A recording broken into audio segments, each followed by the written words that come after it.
Ayan po, aksidente.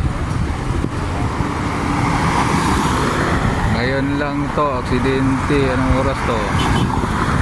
3:16 PM.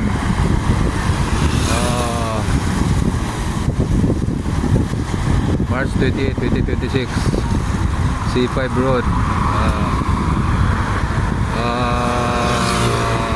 Motor vehicle accident. Ayan. Yung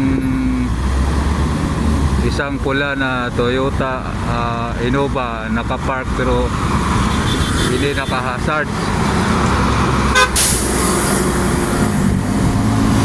Kaya po, hindi yata napansin ng motorista kasi C6 road ito, mabibilis ang takbo ng sakyan. Ayan, hindi niya napansin. Bigla na lang sumalpok. Ayan po, tinulungan po ng dalawang katao. Sana ma-respondihan kaagad ng ambulance ito ng Taguig. Yung malakas-lakas din po yung pagkabangga. Ayan po, kita ko yung plate number niya. Yan, plate number. Yan. Yan po. Yan, ngayon lang po ito. Sana nang kan. Medyo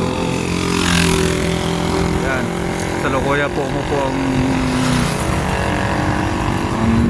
yung may-ari ng motor. Binangga niya yung yung Innova. Siguro di niya napansin, di kasi naka-hazard yung Innova na pula na yan. Matras? Naka-park. Galing dito ng tawag ito.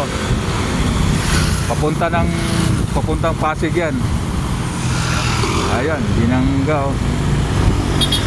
Di siguro napansin.